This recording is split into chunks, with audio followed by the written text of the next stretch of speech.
Welcome back. I'm Stephanie Ruhle. A growing number of federal prosecutors, U.S. attorneys, and Justice Department officials insist President Trump would be facing criminal charges for obstruction if he were not protected by the OLC policy that says a sitting president cannot be indicted. More than 630 have now signed on to a statement that says if the evidence laid out in the Mueller report was applied to any other person, it would result in multiple felony charges. Chuck Rosenberg is an MSNBC contributor and former U.S. attorney and senior FBI official. He is also the host of a must-listen-to new podcast called The Oath. Chuck, who are these people and what's their goal? Why would they write this? Right. So this is a broad group of people, and I like to think of it as nonpartisan rather than bipartisan, Stephanie. I mean, bipartisan means you're partisans on both sides. Nonpartisan means you're just a prosecutor and you review the law and the facts in a straightforward, neutral way. This is a group of nonpartisan people, I hope, that are correctly stating, in my view, that, as you said, if anybody else did the things that the president did, they would be charged with multiple felonies. I think that's pretty clear. So I want to pull a quote from the statement that reads, "To look at these facts and say that a prosecutor could not probably sustain a conviction for obstruction of justice, the standards set out in principles of federal prosecution runs counter to logic and our experience." So to your exact point, this is their view, this is your view, but he is the sitting president. So what's to be done?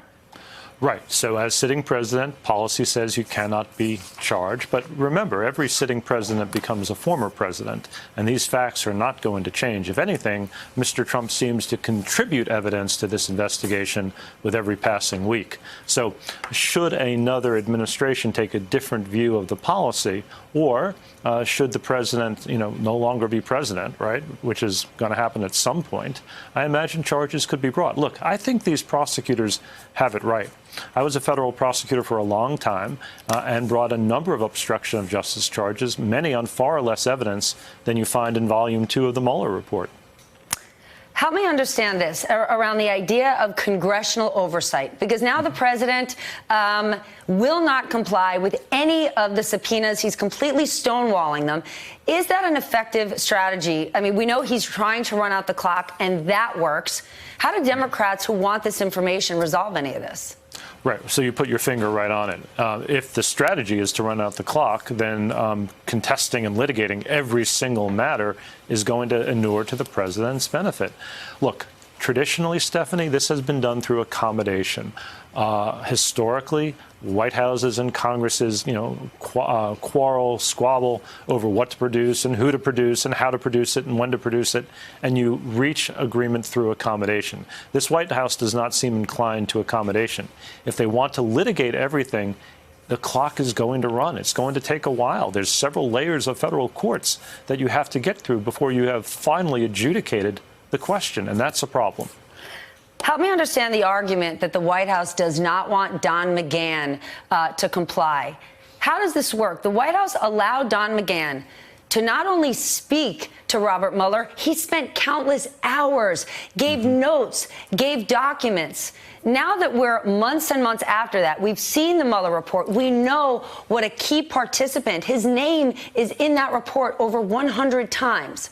How can the White House make the executive privilege argument now without it simply looking like politics? McGahn made Donald Trump look really bad in the Mueller report, so they just don't want him to participate. Yeah, good question. Good questions. So let me get a little bit nerdy on you, Stephanie. Never. No, I'm going to. I'm warning you. The executive privilege argument is pretty nuanced and pretty layered, and there are real things called selective or limited waivers.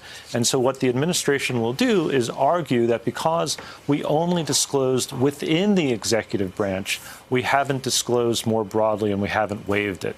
Now, whatever you may think of that argument, it's still something that might be litigated and which is therefore going to take a lot of time. There are legitimate executive privilege arguments that any White House can assert. There are also frivolous executive privilege arguments that a White House can assert. But to your earlier point, if you have to litigate it, you're running the clock. And so that's part of the problem here. They're going to assert it, and they're going to run the clock. Hey there, I'm Chris Hayes from MSNBC. Thanks for watching MSNBC on YouTube. If you want to keep up to date with the videos we're putting out, you can click subscribe just below me or click over on this list to see lots of other great videos.